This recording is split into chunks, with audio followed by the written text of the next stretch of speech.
Ruby Bridges was 6 when she became the first African-American child to integrate a white Southern elementary school. On November 14, 1960, she was escorted to class by her mother and U.S. Marshals due to a violent mob.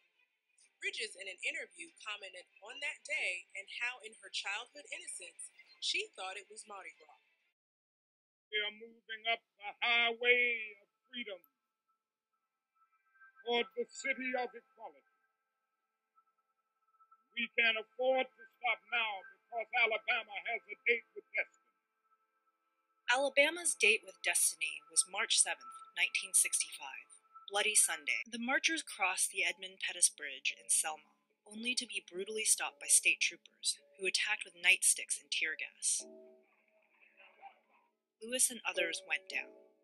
More than 80 people were injured. Martin Luther King, facing threats to his life, stayed away, but vowed the marchers would try again.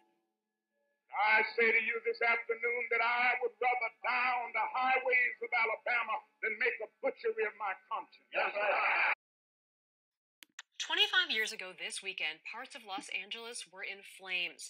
Neighborhoods erupted with anger after 4 white LA police officers were acquitted of assaulting motorist Rodney King, even though videotape had shown them beating him 56 times with their batons. Vandalism is not the issue right now, and if you feel more strongly against vandalism than murder, I mean, that's the issue there. I mean, you should be more outraged over the fact that black people in this country are dying than that they're setting fires to some buildings.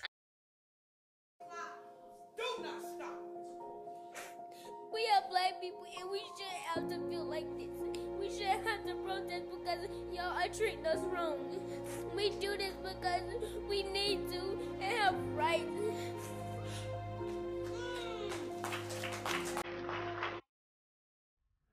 The reason why buildings are burning are not just for our brother George Floyd. They're burning down because people here in Minnesota are saying to people in New York, to people in California, to people in Memphis, to people all across this nation, enough is enough. And we are not responsible for the mental illness that has been inflicted upon our people by the American government, institutions, and those people who are in positions of power. And we are tired. Don't talk to us about looting. Y'all are the looters. America has looted black people. America looted the Native Americans when they first came here. So looting is what you do. We learned it from you. We learned violence from you.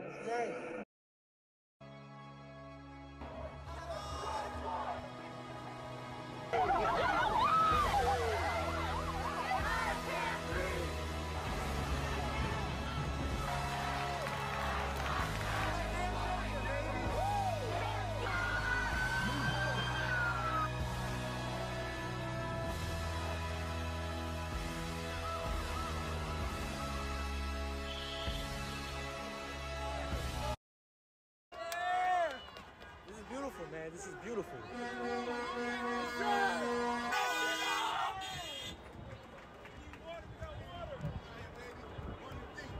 Black, white, blue don't even matter. Let's go.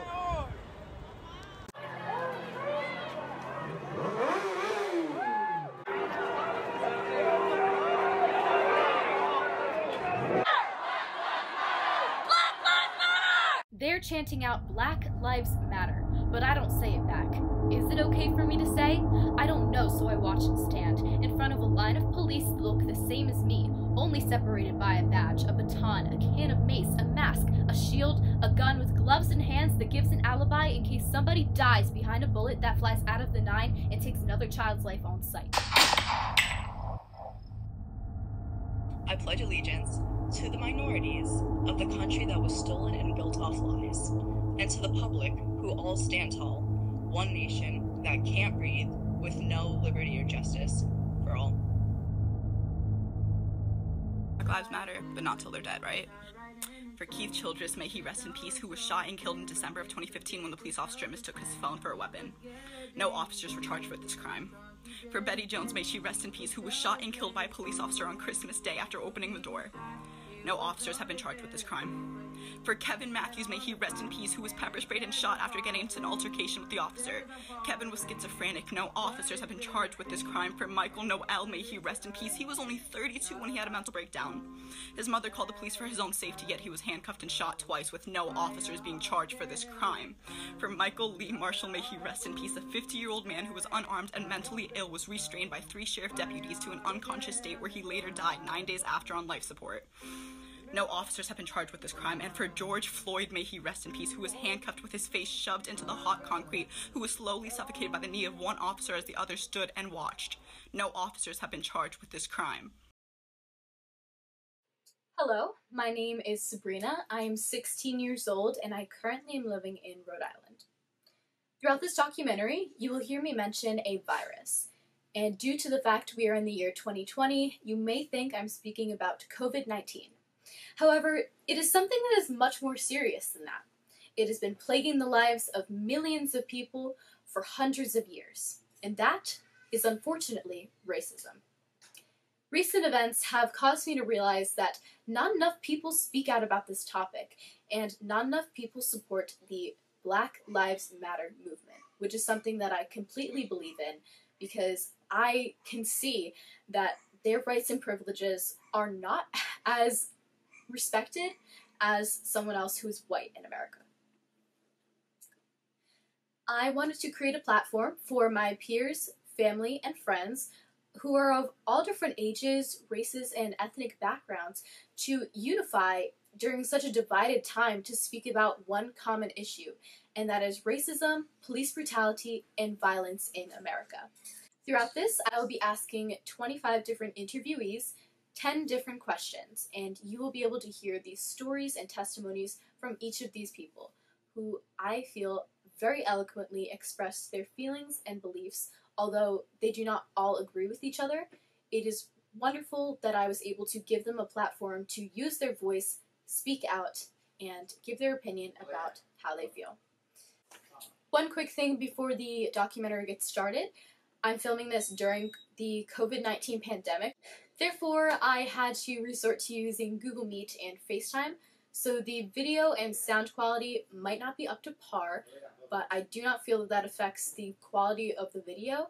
I did my best to edit it, and I think that is really impactful, and I hope that it creates a positive impact in your life, and maybe, if you don't agree with the Black Lives Matter movement, you can see why people do. Thank you.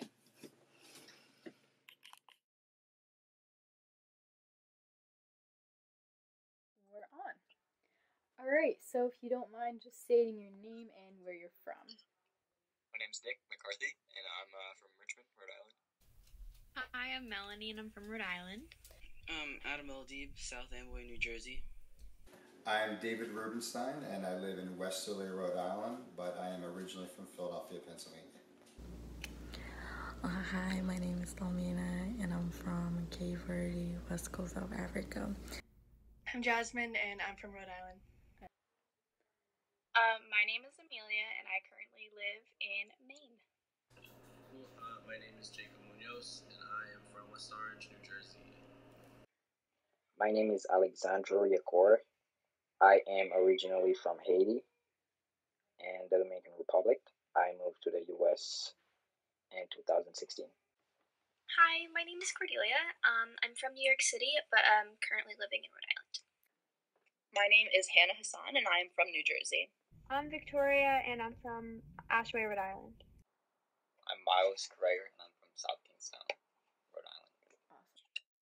My name is Tyler, and I'm from New Jersey. Yes, I'm Tracy McMillan, and I am a resident of Fairfield, Connecticut, but I'm originally from Philadelphia, PA. Okay, my name is Abriana, and I'm from Westerly, Rhode Island. And I'm Jaleesa, and I am also from Westerly, Rhode Island. Okay.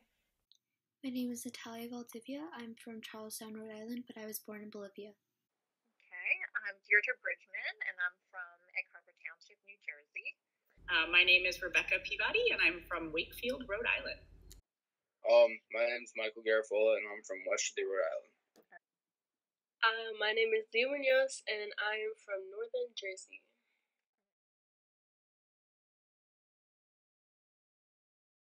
Awesome.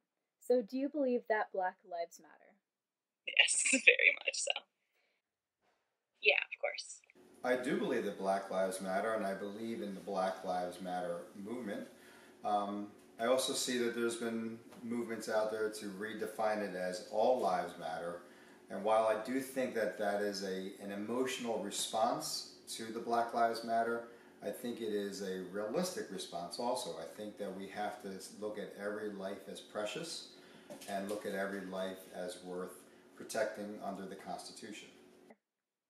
Yes, I do. Absolutely. Definitely, I believe that Black Lives Matter. I think the police have gone for too long to persecute wrongfully, target racially, and attack Black people despite no reason other than the color of their skin. So, yeah. Of course. Yeah. Of course. I think God put us on this earth to kind of all interact. Maybe not all in good ways, but He put us all on this earth for a reason. And we're all here to suffer, to either love or hate, to, live. We're all here to live. 100%, of course. Yeah, but I also believe everyone's life matters. Definitely, of course. I do believe that Black Lives Matter, especially now more than ever, because I'm old enough to be able to research and educate myself on the issue, and also learn a lot of stuff that I wasn't taught in school. Yes.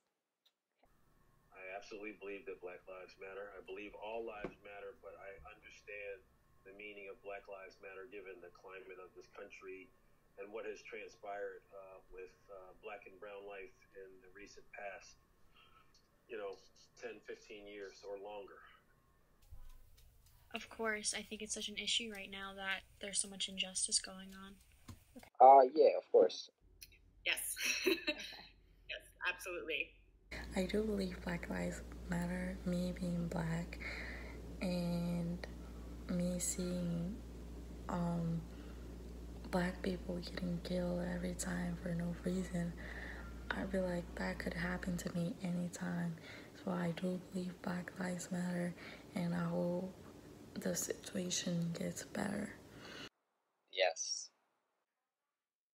I do, but I everyone's saying all this about the All Lives Matter movement, where it's just a counter kind of thing for Black Lives Matter. I mean, I think all lives matter, but I don't want it to be taken as a racist thing whenever I say it. So I think everyone, all lives matter, but definitely Black Lives Matter.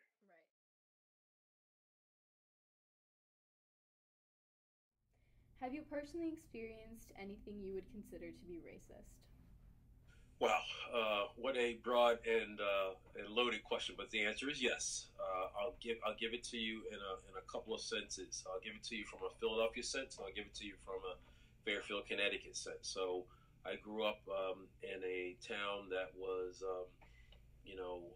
largely diverse, but we were the fourth family on a block of largely Jewish and other non-Jewish white Americans, and you had to know your place back then. I grew up in the era of the Frank Rizzo era of police brutality within Philadelphia. It was not a fun era to grow up in, and my family had to give me the talk very, very early on about what it meant to be a young Black male in this country, and that the protocol you have to have if you ever get stopped by police. I have been stopped by police over 15 times, but I've only gotten 8 tickets. One of the most recent times that I got stopped was here in Fairfield, Connecticut. I was riding around in my own neighborhood, and I saw a policeman following me for literally 2.5 blocks, and I had one of my daughters in the car with me, and he ultimately pulled me over around the corner from my house, and he just said, just check in. Can you show me your license? Tell me where you're going. I said, officer, I'm really just going to my home. I live in a neighborhood. Here's my ID. And, ultimately, I know the reason why I was stopped, because literally, even in my own neighborhood, we've lived here for over 12 years, Sabrina, and there are people who still don't speak to us, largely because of the color of our skin, even though we speak to them. There are people who don't think we deserve to be neighbors of theirs, even though we're hardworking. Both my wife and I obviously work hard, and it's not necessarily the way our neighborhood is structured. But and sometimes, even in the 2020s, it hurts, but it's real. It's the reality. We're always going to have issues because of the color of our skin. But for the most part, there are so many good people around here, and there's so many good people in the world. Unfortunately, there are some folks out there that are just bad apples, and ultimately they just don't. They don't know. Typically, they don't understand a lot of times what they're doing, but they've been programmed to believing that spewing racism and discriminating against people is the right thing to do because that's what they were taught and that's how they grew up. Right. But very sad that occurs. But at the end of the day, it's real, and it's not something that I'm happy about, but it's something we're always going to have to deal with. Personally, yes. Do you care to tell a story or anything that you're comfortable sharing? I mean, I've been called a terrorist multiple times due to my religion. I've been racially called a communist from my background of being Slovakian and Eastern European. Others, sand references, Mm-hmm. I have. One time I went to the beach with my mom and we were taking my surfboard out of my car because we were going to go to the beach, and a huge pickup truck drove by with a Confederate flag hanging off the back, an American flag hanging off the back, and then Trump stickers on the back and Blue Lives Matter stickers. And the passenger he didn't get out of his car, but he rolled down the window and was hanging out of his car and yelled at me and said that a white girl like me shouldn't have N-word hair. And he had a bottle of water and he took the cap off and threw it out the window to get me and my mom wet. But definitely when I have been out with friends, I've experienced or seen racism from, everything from your average old Karen to police looking at, my friends one type of way, but not, at me or my other friends another type of way. I've seen, when I lived in Philly, I've seen people be stopped by the police for no reason. The police stopping homeless black people but not homeless white people, things like that. Interesting. I have, because of how big the white population is where I am, there's really no one to speak up against when people are being racist. There's no one telling them that it's not okay. I've heard people be calling another student who is not white a slave. Wow. And I have heard teachers join in and calling this student, because he's one of the only people who isn't white in our school, the teachers have joined in saying these things about him.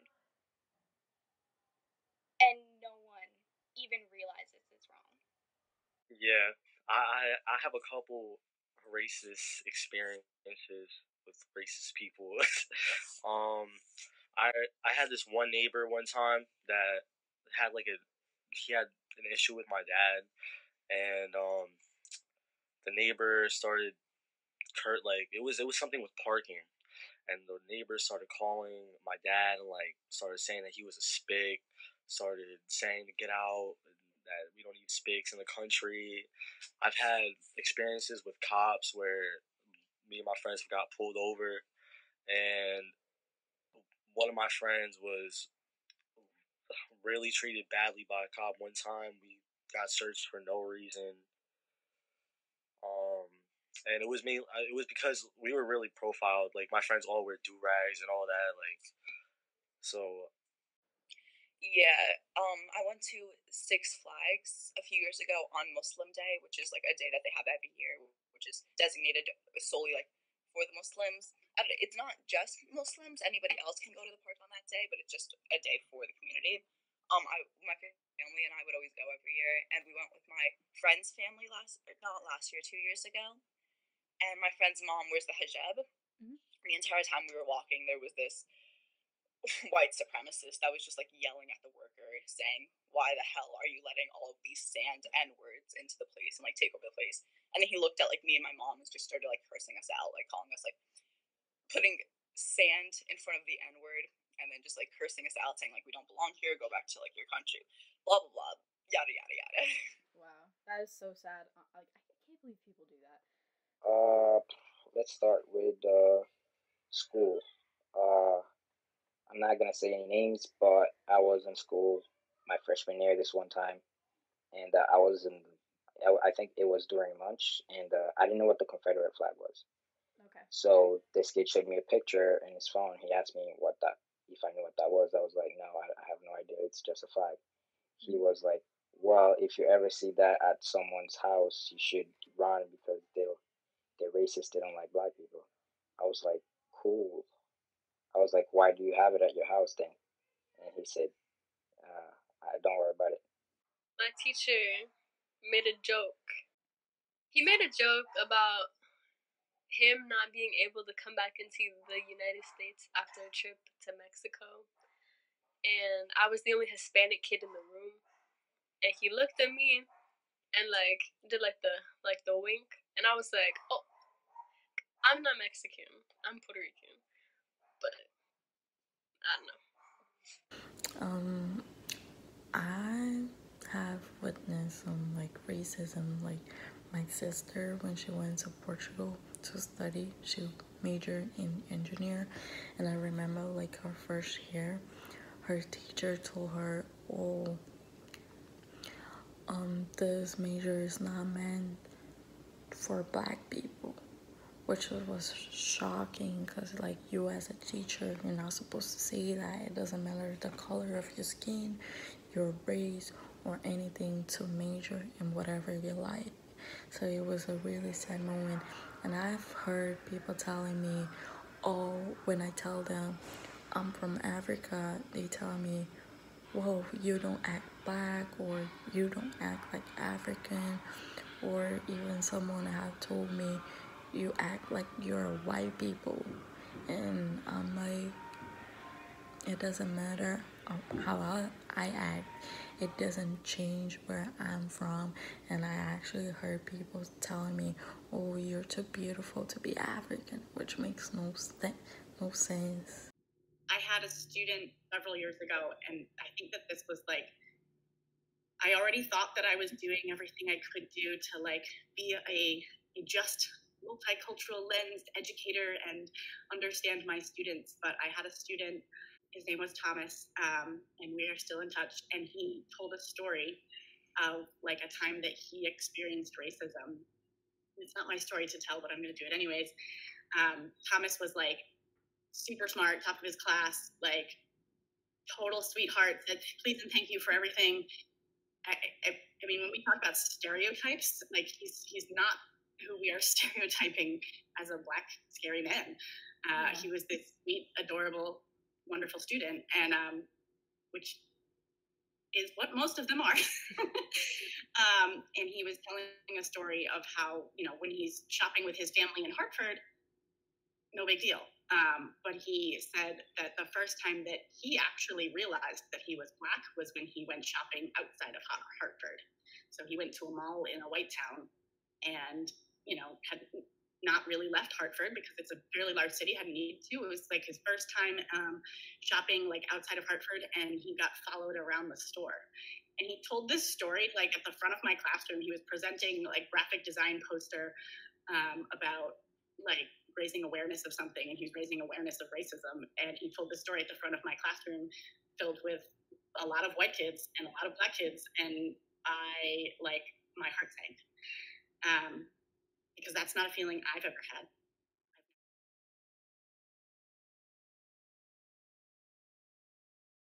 Where do you stand on the issues regarding racism and police brutality in the nation following the murder of George Floyd? I think that it's fucked up and they need a change, definitely. Yeah. I don't know if it has anything to do with his race, but I have a friend who's been in prison for almost a year for something where they've dropped like all charges except a misdemeanor, and he's still in there, and like I just don't understand why. And he's a kid. He's like he just turned 20, and he's like I feel like she's like not just working right. Like it could be going a lot better, and people are definitely like I don't know what word I'm looking for. Like picked out of a crowd based off what they look like. Right. Throughout the process of creating this documentary, I have had the privilege to speak to over 25 people. However, some of these people were not willing to be filmed or on camera, which I completely respect and understand. However, I do think that their opinions and viewpoints should be heard. One of the people who chose to remain anonymous is an 18-year-old white female who stated the following. Honestly, I do not believe that blacks have it that bad in this country. They have the same rights as everyone, and in most cases have it better off because they are a minority. However, in regards to the connection between police brutality and racism, I do not see one. There is no actual evidence that proves the police target a certain race. You see some of the videos, you see his video, and it's heartbreaking to watch and to see how some people are mistreated by the police. So I understand, like, they want their voice to be heard and the need for change. I agree with all of that. Recently I've been more kind of neutral about it, like not saying anything, just kind of keeping my mouth shut. But I've seen on people's stories saying that silence is like it's like you're supporting it, which I don't completely agree with. I'd much rather just stay out of it. It's not really my business, but like I've never experienced police brutality before. I've never experienced any of that before, so I just kind of keep my mouth shut because I don't know too much about it. But when people are saying that if I'm being silent, it's like I'm just as bad, like I'm the one doing it, like I don't believe in that. It's really bad. Like before I moved to the U.S., it was bad, but I never thought it was that bad. And then when I moved here, I would see posts and stuff. I never wanted to believe it because I just didn't want to believe it. But after what happened with George Floyd and before that Hamad, it was just really bad knowing that it could have happened to me or or any other black person. So it's just I don't know, it's just heartbreaking, I guess. I genuinely there were words to describe my feelings towards it, but it's such a conflicting and confusing time that you can't really even fathom what you're feeling on your own. But I'm so disgusted and disappointed, and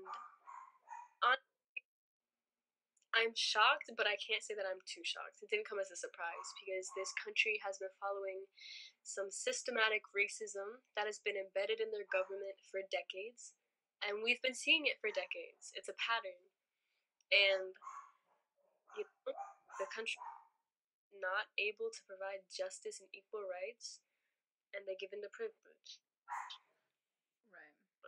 On the current issue that we're facing with police brutality, I don't think that any human should be able to decide whether or not somebody else gets to die, especially them being able to get away with it and never be held accountable, such as cases like Ahmaud Arbery, George Floyd, and Breonna Taylor. It's ridiculous that this is still a conversation we're having after we've had the civil rights movement, and it's a fight worth having. If we have to keep fighting for years, then we'll have to keep doing it, but I do truly believe that Gen Z, we have a lot of determination behind the movement because even though we weren't alive for the worst of the oppression that was occurring, we still feel really passionate about being able to change that for people that we love and care about, no matter their skin color. Well, George Floyd's name, hearing his story, honestly broke my heart, but it wasn't the first story to break my heart because I have been looking into police brutality for years, and he was not the first story, nor the most brutal story to be happened by police brutality. He was just the most viral story. So I am so glad that these protests are taking place and people are finally starting to take a stand for what they believe in and like start the movement. Such like a broad question, but I stand in the place there. I think it's unnecessary and it pains me to see it happening, but I'm also not surprised by it, as horrible as that sounds. That doesn't mean I condone it in any way. I don't, but I'm not surprised by it at all. I think it's like the state of where we live and where a lot of the mentality of like the majority of this country sits, unfortunately. And it's just so terrible, and it's almost hard to even believe that it's real because part of me is so distanced from it up here, Right. I guess. But of course, it is a very real problem for many people, and I think it's such an important issue that needs to be discussed and it needs to be fixed. And whether that's with people like us, like students, teenagers, all the way up to like the president and the government, because everyone needs to work together to fix this, and I feel like that's not working very well right now. I stand with the black people. I stand for those who lost their lives for no reason, like George Floyd, Breonna Taylor. And I feel like really sad with all this situation because it's really like scary because I could go out right now and never come back home because the police thought I was doing something stupid or even when I was not. So, and getting shot for no reason, getting arrested just because the color of my skin, and that's like really sad. It makes me like really think, is this the place where everyone says we're equal, we have the same opportunities, which is a lie because I've seen people not getting jobs because of the color of the skins.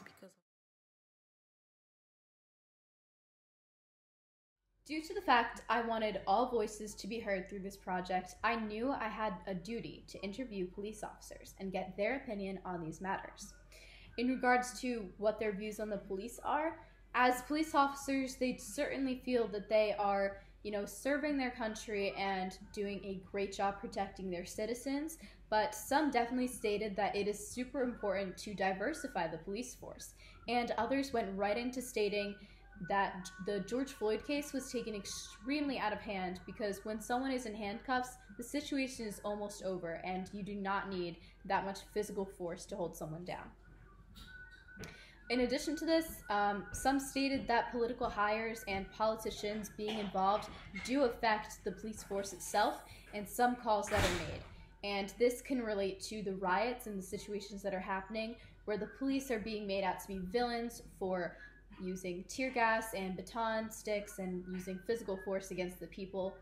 Some officers even went as far to state that they fight to win, and their priority is to go home at all costs. And they are working in a dangerous situation at many points in their career, so sometimes that split-second judgment call, although it may not end in a positive manner, is just what they thought they had to do. So what are your views on the police? Good, bad? Do you agree with like fuck 12 and everything like that? I've never met a cop that's been rude to me or anything like that. I don't know if that's specifically because of the color of my skin, but I've never had a bad run-in with cops. I've never been pulled over and like been scared that I'm gonna get like taken away. I've a bunch of family friends that are cops. A couple of my neighbors are cops. I have a pretty good relationship with the police. The fuck 12 thing, I feel like it started as a rap lyric, but then it kind of grew like more of a fan base due to the recent events. Right. So I don't like the police. I don't really trust them.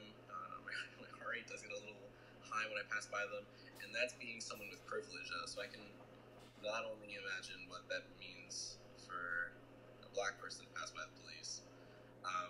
I think the police are essentially gangs with a license to kill. They don't get any of the repercussions. And even aside from that, I just think they're just rude. I think that's kind of difficult, especially because I'm in criminal justice, that like we're learning how to make the whole police force better and how to enforce more strict rules. But I definitely think that the whole saying that like all cops are bad, I don't think all cops are bad, but I think that a lot of them are. And the fact that a lot of them are, it puts a bad reputation on cops and police officers in general, like any law enforcement, because if you look at it like in a situation where maybe you're looking at a whole police department, take like, I don't know, Providence Police Department, and 10 of the officers do something bad, but there's 100 good officers, and the 100 good officers don't turn in the 10 bad officers, then we have 110 bad officers. Right. And I think that's what goes on in a lot of police departments, and like maybe one officer does something bad and the police department covers it, and then the FBI covers it, and then the CIA covers it, and then the government covers it, and then that means as a whole we have a lot of bad officers in law enforcement personnel. I do feel like the police are individuals and they're not like one group of people that you can label, but I feel like unfortunately people see a few bad cops and they just label the whole group as bad, and the good cops aren't getting as much recognition, because of course you're going to see bad whether you're going to see good, but I really feel like it's important that we do recognize that there are cops out there who aren't trying to destroy the oath, who aren't racist, and who are just trying to, you know, fulfill the justice and keep everybody safe. But I can recognize that there are some really bad cops out there. There's some really unjust people who are working for the police force, and I really feel like we need to do better to filter them out. So what I think is not all police are bad. So many people, I know tons of people who want to go into the police force, and they're doing it for the right reasons. They want to help people. Mm-hmm. But the problem is that once you're in there, I really think that it just changes your whole perspective on and everything. And I do think that, unfortunately, a lot of people in there become corrupted in a way that they end up making these terrible decisions and doing these terrible things. Of course, that isn't all police officers. Even if they're not committing those acts, they're still, since they're not doing anything to stop it, they're on the side of the people doing those. Right. So when it comes to people calling the police names, I honestly don't see that as that big of a problem. I mean, I'm very annoyed with everything that has gone on with the police. I mean, I haven't been in the middle of all of it, like I said before. Right. But I can still understand that when that is just constantly happening around you, I can understand the feeling of these people here, they're not here to help me. They're here and they're making things worse. So I can understand them calling the police names. I definitely would I personally use a phrase like fuck 12? No. Do I think that to an extent people have the right and the means to? Yeah. I just feel like with so much happening and us being able to see that this is clear as day police brutality, that, you know, the anger towards the police is justified. Right. Obviously, not every single police officer is a culprit of this.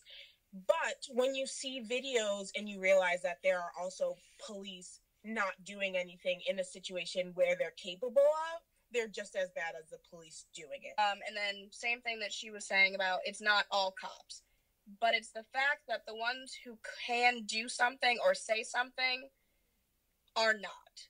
Right. Like, specifically with, like, George Floyd, there was 3 other cops there that could have said, all right, like, get off. Like, people are telling you to get off. Like, do it. Like, there was a video that I saw, like, from one of the protests. I'm not sure, like, where it was, but it was a cop. He put his knee, same place on, like, a different person, and people around him were like, get your knee off, get your knee off. And I didn't notice, but Avery noticed that like the cop literally adjusted more to be on his neck.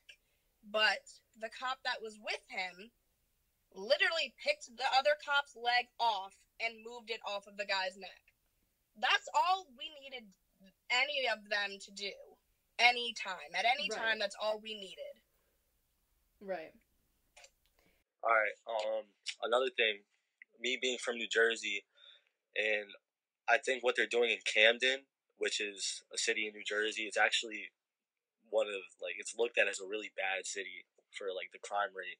But in Camden, what they're doing is really cool. Like, they're all protesting, and the police are protesting with them. Oh, the police are like, yo, we understand what you guys are trying to say, and we don't think it's right that what he did, and we're here with you. And they put their guns down, their batons down, and they went and they protested with them. And I think that was awesome. Yeah. I have to say that I am a nephew of a retired Philadelphia policeman. I've been with the force for over 30 plus years, and ended up being the deputy commissioner when he retired. And he always taught me to respect the police, which I certainly do. I respect the tough job that they have trying to protect us. Where I get sideways with police is ultimately when I see excessive use of force, and the distribution of that excessive use of force seems to be disproportionately, affecting, people who look like me. And so police, there's no place for it. That's not how they were taught. That's not how they were trained. That does not show up in any, police handbook or training manual, but it ends up being people, in some ways, taking the badge way out of proportion and taking sort of the law into their own hands. Last night, I witnessed the President of the United States go on television and with a straight face lie to the American people and tell them that he sent out troops and personnel, police, military, to stop instigators, people that were a unruly crowd that were about to become riotous. And national television watched the whole thing unfold. There was a 7 o'clock curfew. They were not unruly. There was plenty of space between the protesters and the front line of police officers. It was only when the police officers moved face to face, within inches, that things started to become tense. And little did we know that there would be tear gas and small bombs and possibly rubber bullets, we don't know, used on American citizens exercising their constitutional right for free speech. It was one of the most disgusting and despicable things I have ever seen in my life. One man's action shouldn't define the entire, because when I got into a motorcycle accident, a cop, he helped me. He helped me out. He made sure that I was okay. He gave me a ride to school. So that's not easy to find, but I feel like you shouldn't, that's like the black community. Just because a black person does a crime, you people think that all black people are, crazy. That's basically how I feel like sometimes people. But the term fuck 12, I don't like it at all, and I would never say it because I think there are a lot of cops out there that are bad, but some of them are good too. Right. I agree. But the thing is, the good ones, they should try to make a difference. They should speak up for us, because if they try to speak up for us or start a protest themselves, then we might, get a change or something. Right.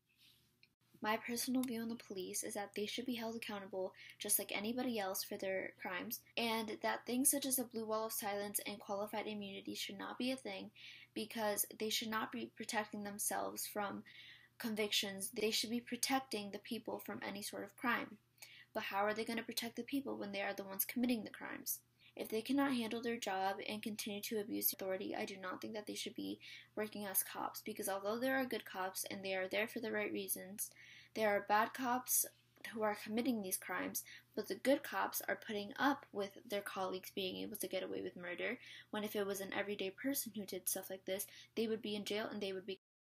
Like when I think about things like Fuck 12 or ACAB, like, I just realized, like, that's not true. Like, it's not all of them. I do definitely agree that there are a lot of police officers that unfortunately are abusing their power and doing things that they shouldn't. Like, seeing those videos of the riots where they're pulling people's masks off to pepper spray them when those people weren't even in their faces, like, that's disgusting. Like, the fact that people knew this was going to happen and they brought milk and they brought sprays to prevent, like, damage from the pepper spray, like, just that in and of itself is disgusting. But I don't think, like, when you're fighting to end something, you shouldn't be causing those kinds of problems by generalizing a group. Because when you generalize a group, you're doing the same exact thing that is with racism. Like, there's definitely good cops out there.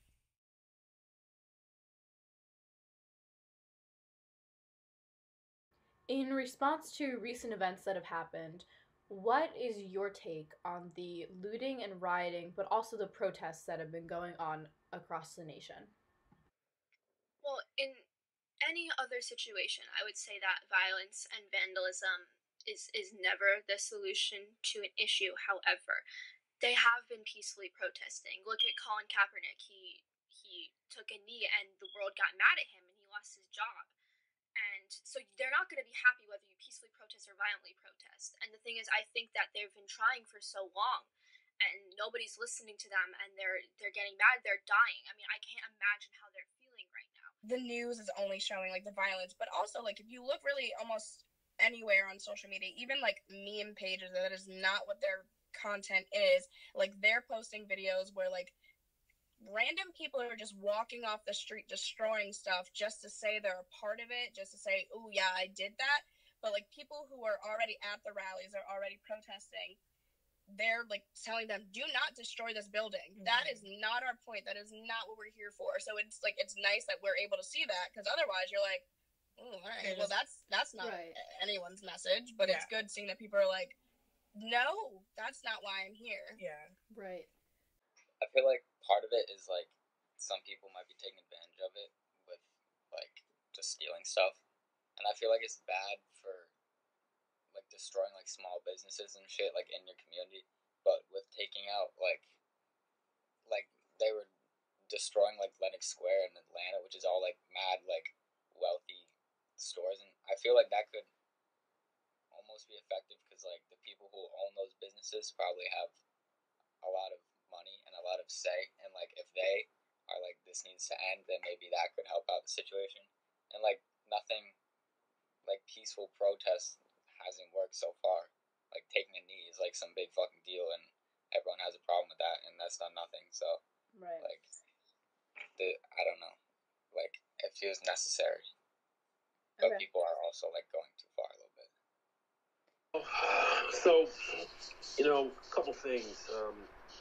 Sabrina, this country was built on protest and rioting. Believe it or not, people don't necessarily want to remember that, but rioting and, you know, and violent rhetoric have been markers for patriotism in this country for a long, long time. The words, give me liberty or give me death, meant something back in colonial times, and it led to a revolutionary war so that we could free ourselves from, you know, the clutches of England, so that we could become a free country. So force and violence have always been weapons to preserve and defend liberty. I don't condone violence. You know, I do subscribe to peaceful protesting, a la, you know, Dr. Martin Luther King and others. Most of the protesting that we've seen over this past week after George Floyd's death has been peaceful.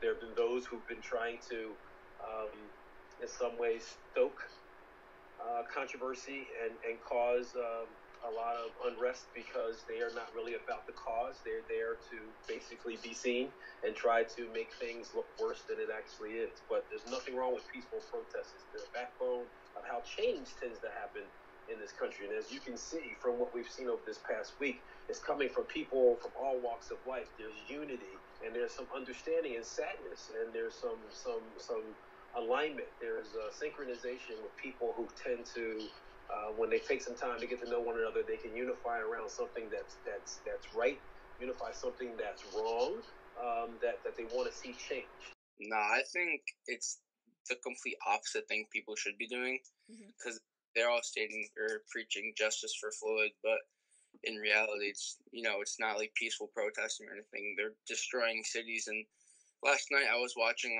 what was happening in D.C.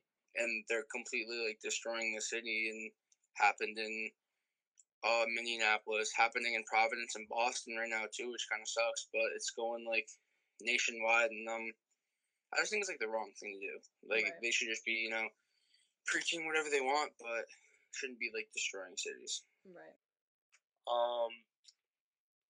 I believe everyone has the right to protest, but I don't agree with the riot. I mean, I don't agree with the looting and like all that, like the going through all the stores and burning all these cars and all that. Like, I don't believe in that because I feel like that just makes everyone look ignorant, and it's not helping the cause at all.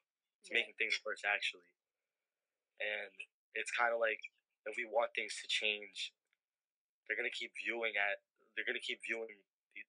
the people who are fighting against this as the same way because of what they're doing. I think that there's a lot of people out there who aren't really for the Black Lives Matter cause and are just using the riots as an excuse to damage public and private properties, which is completely unacceptable. But I don't think that those people who are doing those things are for the cause. I think the true people for the cause are doing what they need to do to move forward and end racism.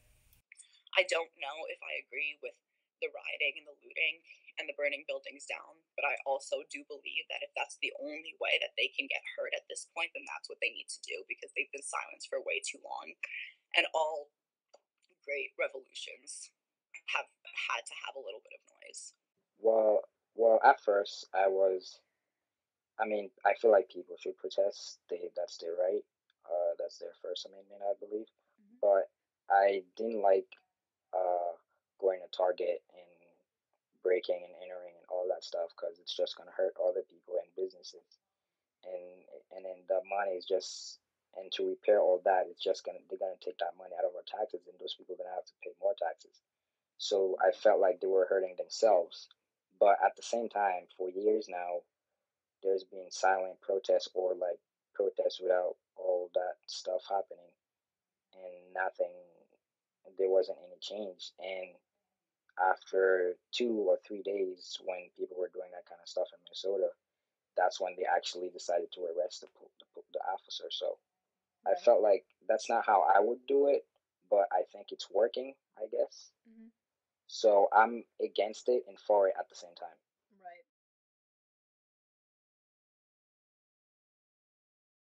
Right. So do you think that racism is simply black and white, or does it involve other races? Well, the definition of racism is to treat a certain person differently based on their race and where they're from. So I believe that technically anybody can be racist, but I believe the issue right now that we are failing to notice is people are often letting the racism towards Black people slide way more often than anything else. Oh no, definitely, most definitely other races. It's not just a black-white issue. Being a white American, on the daily, you don't see a problem with how, in that sense, how things are being run. But when you look at how some people of certain races are charged and the penalty for that charge for something compared to, a white American, and the penalty that they get, and it's usually a less severe charge. Right. So no, I don't agree with how the judicial system handles those things now. Racism is definitely pervasive. I think it affects all of us, no matter who we are, whether we benefit from it or whether we face, the harsh consequences of it. Obviously, Black people face the consequences of it, and white people or those with privilege. And this can go beyond just the color of your skin. Racism has affected education. It's affected our housing communities. It's everywhere that you look. I don't think that racism was a black and white issue because people outside of the Black community do face it, but I do recognize that it does have a lot to do with your complexion, because although I'm Bolivian, my complexion isn't very dark, and usually when I speak Spanish, where people will say, oh, like, you're Mexican, and I'm like, no, just because I speak Spanish doesn't mean I'm Mexican. But that has to do with a lot of ignorance that people have. They don't take the time to realize that outside of the stereotypes, there are all different types of people, and it is not just what they categorize people as. Yeah, I definitely feel like everyone has their own prejudice towards race. I truly don't believe it's simply black and white. There are too many races for it to be just black and white. Right. But I feel like in this moment, it's been more focused on just black and white because that is what we've been seeing more in media and Forever. Yeah, exactly. I don't think it's just like black and white, because that is so like, cookie cutter, that saying. It genuinely, what's going on right now with racism and everything that's happening, it involves everybody. Everybody, every single person in this country is involved. If you're talking about it, you're involved. If you're keeping silent about it, you're involved. Like, everybody's taken into account when we're talking about racism. And I think that's really important. Well, I definitely see it as both ways. Mm-hmm. It's, if you ask me which one's more, I definitely say white against black. Right. But it's definitely, like, remember the Black Panthers? Like, those people were, like, specifically against white people. Those were technically a hate group, but they lynched white people. They kind of they were very against white people, and they showed it a lot. But so it's definitely not just white against black. It's definitely a bunch of different things. Muslims, like, they targeted them out of like this blind fear that they could be somehow connected to some terrorist cell or some terrorist organization. It was just like similar to the Salem witch trials. It's just pure paranoia. Like, if you see a Muslim person in a burqa, you don't know what they could have on under there. It's scary sometimes, but people let that fear go to their heads, and they took it way too far. Right.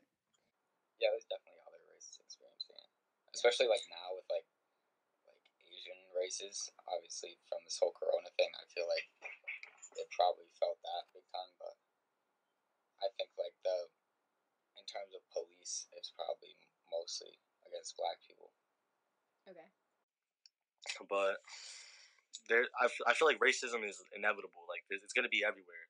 There's countries where it's not just, see, the thing that people get it wrong too is like it's everyone versus racism. It's not blacks versus whites. It's not anything. It's everyone versus racism. If you believe racism is wrong, then you belong to the everyone category.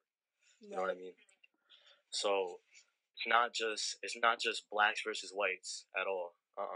There's other countries where other people are racist to people that aren't necessarily black or white.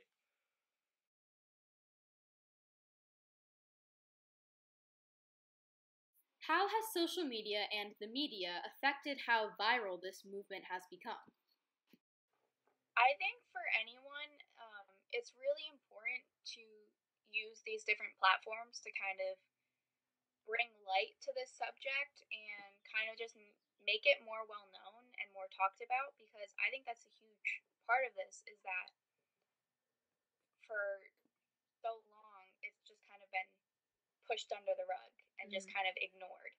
And I think it's harder to ignore with social media. And I do think that is, for the most part, a good thing. The problem that I think comes with that is, namely with celebrities, is they do things and they post things or say things that are honestly just kind of tone deaf, and seems as more of a way for them to gain popularity, like by following the trends almost. Yeah. Instead of seeming like they really do care about this topic, it just seems like they're trying to gain more fame. So when it's like that, I don't think it's a good idea. But when it is someone who truly wants to spread the word, I think social media is a really good way to do that. Right. Well, I feel very strongly about this. I think that it's a double-edged sword when it comes to media and the latest incarnation of it, which is social media. We've been dealing with this for over 100 years when it comes to how newspapers portray something, or television prior to cable news when we only saw television reports on three different choices. And then we became, cable news became popular, and ever since then in the 80s between CNN and Fox News and MSNBC, we see the story being told over and over and over again. On social media, it becomes even more immediate. And so I think that the ability for a storyline to get out there and to really emotionally charge people is a positive thing, but it also runs the slippery slope of convicting people in the court of public opinion before there's an opportunity for all of the facts to create a complete picture. I think both, because there's, on one side, like today, the blackout, that's like a positive thing, and on the negative end of the spectrum, there's people that are like preaching against, like not preaching towards, like they want destruction, they want police cars burned, all that stuff. I think that in certain aspects, social media has very much so affected the movement positively, because more awareness is being created through posts and sharing. But I also think that there's a negative effect with social media, because there's a lot of videos being circulated and of people who are like experiencing police brutality. For example, the video that was circulating of George Floyd, I just feel like that negatively influences the movement, because it's showing something that's, I feel as though, inappropriate. Not everybody should have to see someone who died because of racism or have to experience this like active brutality in order to know that there's an issue, and in order for us to stand up against racism, you shouldn't have to see somebody die. And that's just inappropriate and disrespectful to the family, because I'm sure they didn't want that video to be circulating and for everyone to see it. For social media such as Instagram, we are able to get our information very quickly, and we are able to share information very quickly, and as long as we're able to do that, we can educate the people that we know, and we can also reach people from all across the world. As we know now, there have been other countries who are joining us in this movement. Well, social media, believe it or not, has changed politics for the best. Twitter and Facebook have become, instrumental in organizing campaigns and activism, and it's a great mobilization tactic for youth. And I'm very excited about the fact that it really gets youth more involved, because we need young people in this country to take more control over their lives and not just rely on their parents and their grandparents to pave the way for them. They have a voice, especially when you get to be 18 and you get to vote. You get to really express your voice in the form of voting, but you get to express it even more through social media. So I would say that the accessibility of information has hurt the ethics of media reporting, but the need to be first amongst, always defeats the need to be credible. And movements as sensitive as the one that we're in now, that we're seeing, we must challenge ourselves to do research to get what's accurate and decipher what's real and what's propaganda. But I know a lot of people solely rely on the media to get all the information about race, sexuality, religion, anything like that. They rely on the media. And the media misrepresents so many things that I can't even touch upon it, because they do a horrific debut on the riots, but they don't show the people cleaning them up the day after. You know? So that just gives people like this bad impression. And I genuinely think like if the media just like didn't exist, people would be good. I mean, obviously, like that's not what I meant by that. Is the media has great influence on what people believe, and there's no really stopping that. Yeah, I think people are doing a great job expressing their feelings, but there's been a lot of hates too. So, because I lost a few Instagram followers and a few Snapchat followers, because I expressed my feeling and how I feel about the whole situation and all that. But people are gonna get offended and they're gonna get uncomfortable, and if they don't get uncomfortable, there won't be any change. I think everyone's doing a great job. The teacher in me is like, social media is not always a good thing, but I think it works both ways. So social media can be used to spread messages of hate, but it can also be used to spread positive messages. So there's this culture of retweeting is what I want to call it, but it's obviously not just on Twitter, where we don't necessarily read into the information that we are sharing with others. Mm-hmm. We see a headline or a picture and we share it, and we don't necessarily do, and I've been guilty of it, I think everyone has. We don't necessarily dig into the information that we're necessarily resharing or where it's from. Right. So that can fuel misinformation. It can, I mean, you're getting segments of video clips that people are resharing to like spread their own message, you know? Yeah.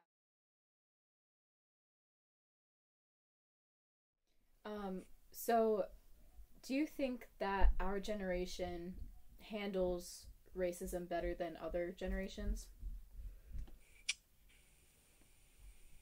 I don't mean depends. Like if you see like some people are peacefully protesting like Martin Luther King did, but there's some people like from our generation that are like tearing up the place, right, which is pointless. I believe that racism is taught to children and it's not something that we are naturally born with. So for our younger generations, I do think that we have been more prone to form our own opinions and more prone to advocate for serious issues because the future that we are being left with is very unpredictable. Now that we are all finally becoming adults, we are able to have a say in what happens to our world and to our country and to our systems. So I think that our generations are handling racism much better because we are all on a mutual agreement that it is not morally correct. So we want a better world for our children to come into and give it to them better than we received it. I am very encouraged that they do. I believe that the younger generation, what I'll call the I generation, the internet generation, Generation Z, however you want to describe it, your generation, Sabrina, I think that, I think your generation is more inclined to be diverse, more inclined to accept diverse views and more inclined to get to know others than those that live and operate within their own bubble. I think your generation is a little bit, less closed off than we were and less likely to necessarily self-segregate. I think this country will always have to deal with racism. The younger generations will continue to push the envelope and, take us at the forefront of those conversations. I'm relying on you guys to continue to do that. I would say so, yes. Well, with our generation, we have social media to express our feelings and share content which could change other people's mind. So, I think it's getting better with our generation. The older generation was definitely worse. So. Right. Yes. Yeah, and I think that that's only going to get better over time. I think that our younger generation is more open to it. And that's personal experience. I am from New England. I'm from Rhode Island. Both of my parents are from Maine. And that is a very, historically white line of thinking, right? Mm-hmm. It's, my parents are not aware of their racism because they don't outwardly hate, but they're also not they aren't exposed to it, right? Like their awareness and their knowledge of people of color is what they read in the newspaper, because there's just not a large Black, brown, Muslim population in Maine. I feel like we, the younger people, we handle racism better because back in the days, people would be like, oh, she was racist to me, like a white person being racist to a black person, and a black person would just stay shut and act like never happened. But we the youngest, I believe that we have the more courage to talk about it and be like, no, this is not right. And we have the social media to talk about it, to express ourselves and all that. So I believe we, the youngest, we handle that better. I definitely think that as the generations go on, there is always improvements and faults in what happens. I think that the fact that we're addressing the issue in and of itself is already an improvement. I mean, in the past, like, racism was completely neglected by everyone, and that's just how it was. Like, everyone was racist. And I think that over time we've come to realize that that's not the way of living, that's not how we should treat people. But at the same time, I do think that with every good there's bads. Oh, absolutely. I definitely think from diversity to race to like saying people's genders and like being more sensitive to individuals in general, trying to figure out who they are as a person rather than automatically just being like first-hand judgments. Obviously everyone makes a judgment when they meet someone offhand, but I feel like we're less likely to react off of our first-hand judgments and like get to know people, I guess.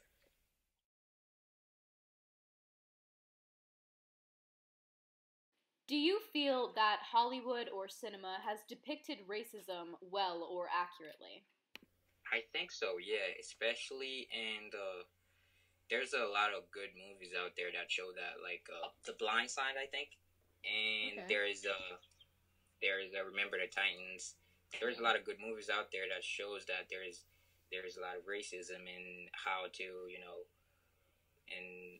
overcome that, and that it's bad and all that. So I think they're doing good, I guess. Right. But there could be a lot more. Right. And definitely after this year, there's probably gonna be, a lot more ideas. So. Yeah.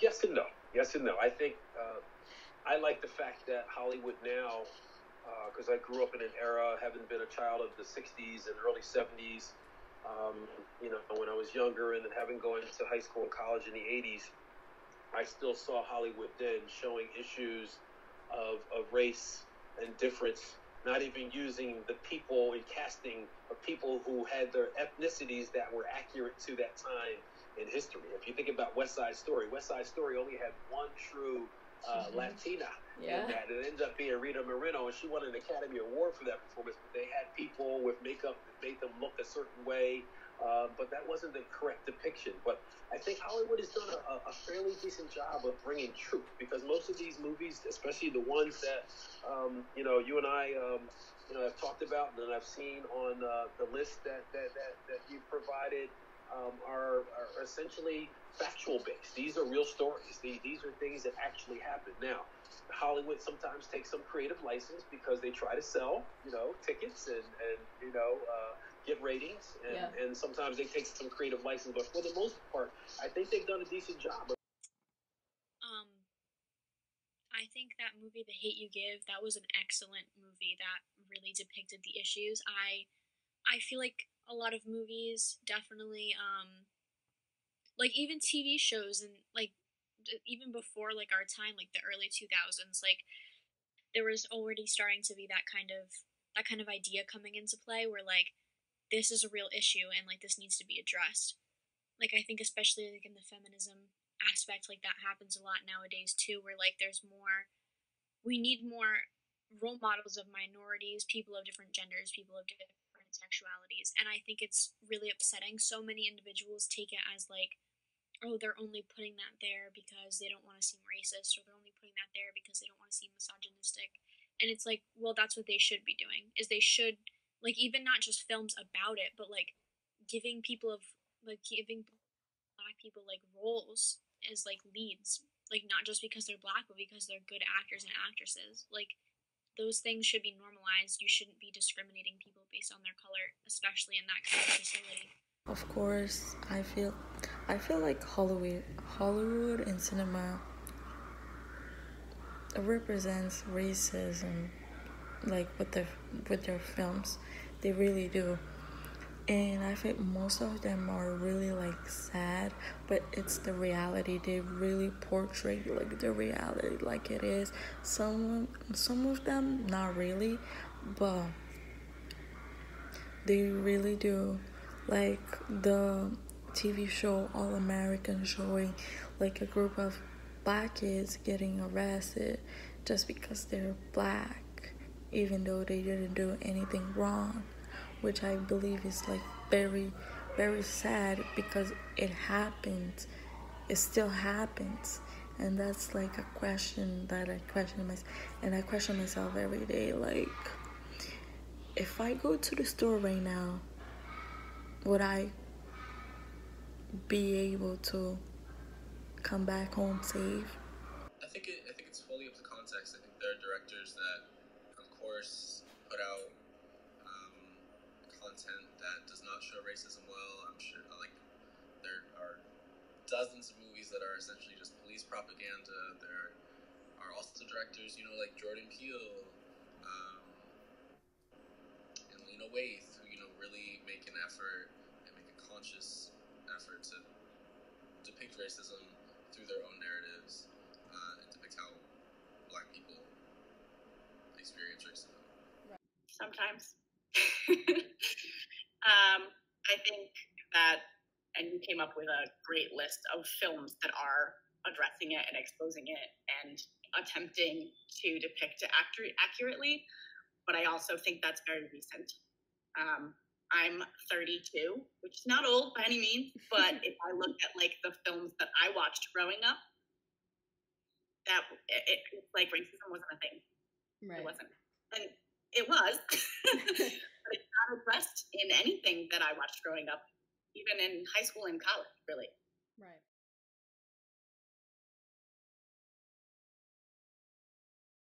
This last question I have for you gets a little bit more personal into your life and your beliefs.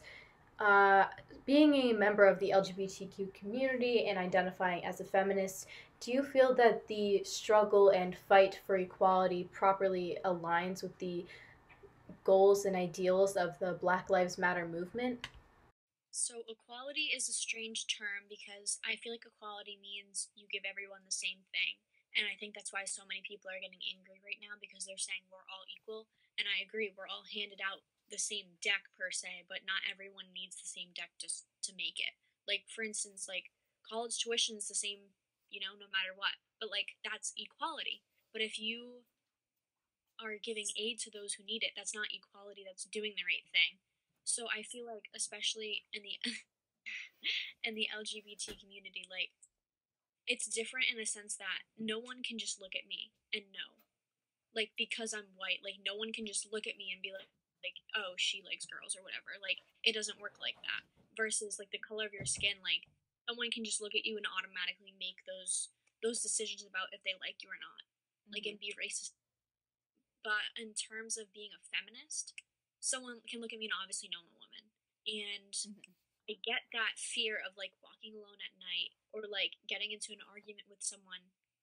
Like, it's scary. Like, we as women, we're constantly trying to do everything we can to take the proper precautions to not get sexually assaulted or get abused. Like, it's so difficult, and a lot of those issues are taboo, and I think it's really important that we all stand together right now, like people of color, people of different races, people of different genders, everything, like people who are gay, straight, it doesn't matter. Like, everyone should use the privileges they have and the privileges they don't have to speak out right now. It is so important, especially during Pride Month, because now they're adding the whole like Black people and people of different ethnicities to Pride, and I think that is so important that we all stand together in one group, because even though our problems are not the same and we may never understand each other wholly, we do face a lot of the same issues. Right. So, in your case, I feel like you have a pretty unique situation. You have quite a following on social media and TikTok, and one of your videos actually blew up with millions of views. So, do you care to explain what encouraged you to post that video? I really never wanted to blow up. I never expected it. Right. But when it happened, I was like, this is honestly such a blessing. Because I would always post rants and like TED Talks on my Snapchat story. They would be like 10 minutes of people talking through me just yelling into the camera. people would always get so annoyed at me. They'd be like, Hannah, like, take this off Snapchat. Like I get it's an important issue, just nobody really cares, like blah blah. Like, it was just not pretty. So I was like, okay, screw Snapchat, let me try this on another platform. And the video about George Floyd, I made it because I couldn't sleep.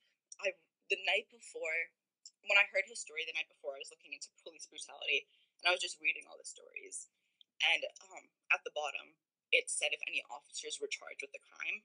For most of the majority, it said no officers were charged with this crime at the bottom of each story. And that saying stuck with my head on repeat to the point where I couldn't sleep. So at 5 a.m., I woke up, and all I heard in my head was no officers have been charged with this crime. So I just opened up my laptop. I just typed it all down. I made a video. I wasn't planning on posting it because I had cried 9 times trying to shoot the video in the first place. Yeah. But then by the end, I finished shooting it. I edited it. I was like, okay, more people obviously need to hear this. My Snapchat story is getting really annoyed with me, so I'm posting this on TikTok. And I'm really, really glad I did because it's the video that blew up the most. It's at 10 million views, and I can't tell you how many people have told me that that video actually made an impact in their lives. It even reached back to the family of Michael Lee Marshall, the nieces of Michael Lee Marshall who died due to police brutality. They found the video, and I reached out to them, and honestly, it was just such a heartwarming moment to know that the families of the victims have been heard too, right, and that I could have made a difference. That's awesome. Oh no, it was just overwhelming for that video to have gotten as much recognition as it did, but I'm really, really glad it did. Right. As someone who identifies as a straight ally for the LGBTQ community and supports some feminist values, how do you feel about the African American community fighting for basic human rights such as equality? Yeah, I mean, I think that with any minority, whether, you're African American, Asian American, part of the LGBTQ community, there will always be people who are going to try and denigrate you and make you feel like you're less than, but we just have to keep fighting until we live in a world where we're accepting of everybody, and everybody deserves to be treated equally, and the world just needs more kindness, and that we're just not seeing that right now. And I feel like when we can put away the violence and the anger that we have towards other people just for simply being different, the world will have some more peace. Awesome. My last question for you, more of a conversation starter. Mm-hmm. You own and operate your own business. I do. Can you please explain what it is, what you do, how you got into that and everything? Just a little background.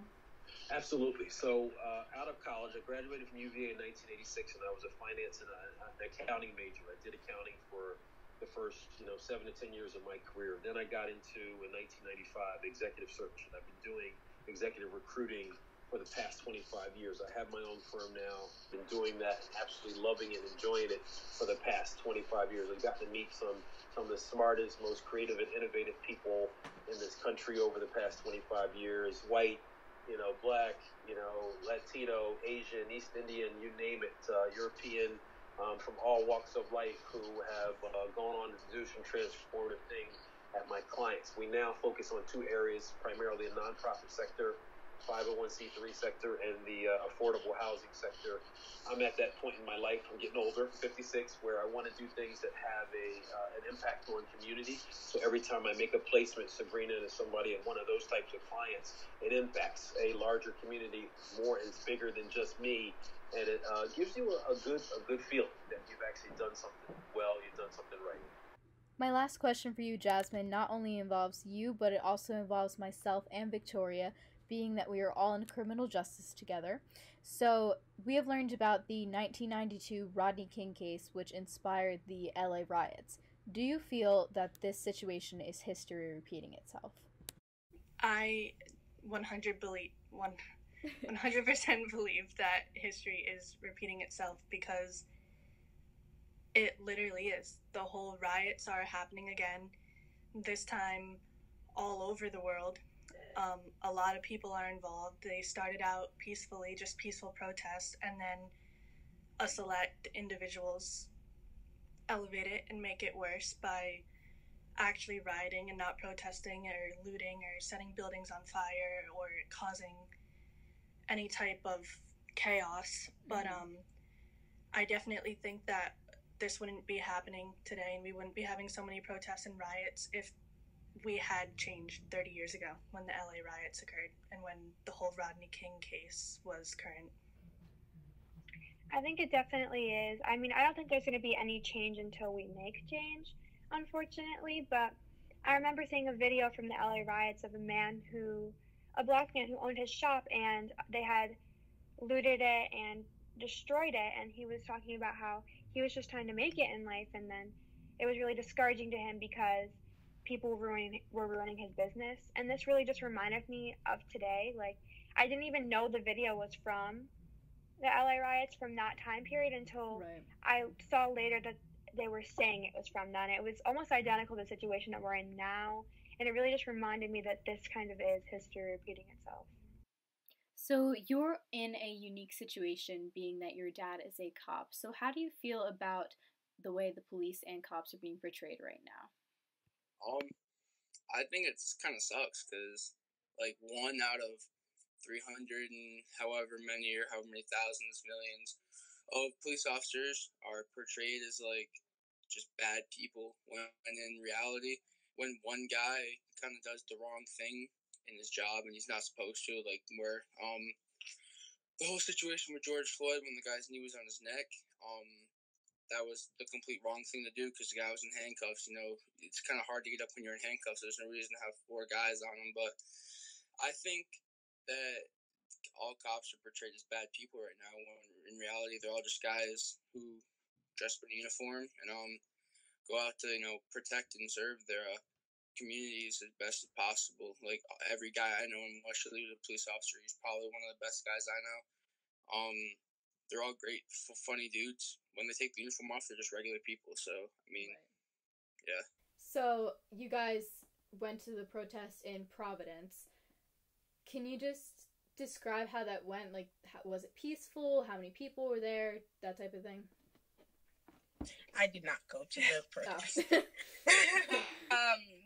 It was, like, super peaceful. Like, once me and my other friend, once we got there, like, everyone was, like, kind of, like, waiting at, like, the park that we were all meeting at. And then, like, we started our walk. Nobody, nobody was violent. Like, we didn't have to be like, all right, like, calm down. Like, none of that. We did our walk. We made it to the Capitol. Like, there was, obviously there was cops there, but to the point that I genuinely had to ask, like I asked my friend, I was like, where are the cops? And someone else turned around and they're like, oh yeah, like, they're all the way down there. Okay. So, like, it, like, was honestly, like, that was the first and only rally I've ever been to. Like, I don't go to, like, the Earth Day. I don't go to any of those other rallies. But it was super peaceful. So, as someone who considers themselves to be a white ally towards the Black Lives Matter movement, what is your advice to people on what they can do to support? Sure. If you are a white ally, what you need to know is that this is not about you. You need to, you know, censor Black narratives. You need to listen to them, but you also need to know when to put your privilege on the line and stand up and speak out to protect people of color, especially Black people during this time. So yeah, a big part of being an ally is listening, unlearning, but knowing when to use your privilege to help others. Well, my last question for you involves the story you were telling me about working in Hartford, Connecticut. So, do you feel that your time as a teacher there affected how you viewed the Black Lives Matter movement and other things like that? Yes. So one of the things that you and I were talking about earlier was exposure, and how that changes. I mean, you can't really grasp an understanding of something until you're exposed to it. No matter how much you read and how much you watch, I think exposure and experience plays a huge role in understanding. I actually studied art education for my master's degree, but with a focus on a multicultural, it was a multicultural focused program in Boston, which is what really opened my eyes up to the the real world. Not only was I in Boston, but I was in a program that was, like, meant to open up all us white folks to this idea of multicultural education. And when you're teaching a lesson, don't just teach it through the white European lens. Also look up the Hispanic artists and the African American artists who have done the same thing that the European artists have done. And that's kind of what led me to Hartford when I was looking for for a teaching job. So Hartford is very much an inner city setting. There is a lot of violence there. I think I lived and taught there for 5 years, and there were shootings in that city every day. The teacher turnover is very high, so the kids don't have a lot of connection. When you talk about racism and systemic racism and the system failing students, like, how's that for a setup? They don't have any connection with their teachers because there's a new one twice a year. And the funding to the schools is so low that they don't have proper access to materials. I don't know how anyone can be expected to get the same education when they're not given the same resources. And that was kind of part of why I stayed there for as long as I did. I watched a lot of teachers leave. It wasn't an easy setting to be a teacher in. My students didn't trust me right away. I was just another white lady. And who was I to kind of tell them the way the world was? We have these ideas like, oh, I'm not racist because I don't look at people and I don't judge them. But in my head, when he told that story, I was like, why, Thomas? And I just described him to you this way. He was kind of nerdy looking. Yeah. Follow him around a store. He doesn't look dangerous. He doesn't look like he would steal anything. And that got me thinking. Listen to that sentence. What does it mean to look like you would steal something? That was kind of a shining moment in my mind as what am I doing when I look at my students and I judge you based on the sweatshirt you're wearing or the pants you're wearing? Are your pants hanging below your butt? Do I have a different opinion of you because of that? Are you dressed? And I just described Thomas as someone who dressed kind of nerdy. Am I judging you because of that? And so it just got me thinking and questioning myself in a way. And that's what this is all about, right? This whole movement. Yeah. Don't sit here and say, I'm not racist. Everybody is. Yeah. Actively question the thoughts that you're having and the decisions that you're making, and own those thoughts and feelings. Right? Right. So working in Hartford definitely opened my eyes up. And when I left, I was a little culture shock reversed, right? I'm now in a very white town in a very white school, and there's a part of me that feels like I'm missing out on helping out that Black community. But I also think that by being in the environment that I'm in now and having the experiences that I've had, that I can create more conversation in my all-white classroom about what that means. Right. What is race? Question those conversations that other students are having and kind of work it from the other way. Lastly, I would like to say that this movement is about human rights. And to begin with, this shouldn't have been an argument in the first place. I think we should all be able to acknowledge that we are all human, we all bleed the same, and that our skin color should not make that difference. We all deserve the same amount of respect, we deserve the same amount of rights, but we cannot obtain equality without reaching equity first, because our Black communities are being targeted systematically, and our Black communities are not put at the same advantage as the rest of us are. And I think that it is so important to use our voices to speak on this issue instead of staying silent, because this is not just their fight, this is our fight as well. Thank you for taking the time to watch this documentary. I hope that by the end you had a story that resonated with you, or had a certain person whose viewpoints you disagreed with at first, but after hearing them, you could see where they came from. As I said in the beginning of this video, I wanted to create a platform for a divided nation to unify as one and get their beliefs and voices out there to be heard. Personally, as I said, I do support the Black Lives Matter movement, and I think it is very important to stand up for the African American community during this time as a white person who does have a privilege. I appreciate everyone who contributed their time and efforts into being interviewed. Also, everyone who was willing to take the survey I created that helped me to formulate these questions that I asked people. This is definitely a hard topic for me to talk about. I get very emotional thinking about how some people's lives are stripped away from them even though they are innocent. Being in criminal justice, I've had to research tons of topics, but the ones that always resonate with me the most is when innocent minority groups are targeted, and I think it is completely unruled for, completely unfair. I think we should all be mature enough to live in a world where we realize that there is only one race, and that is the human race. So, after watching this documentary, I really do hope that it impacted you in a positive way.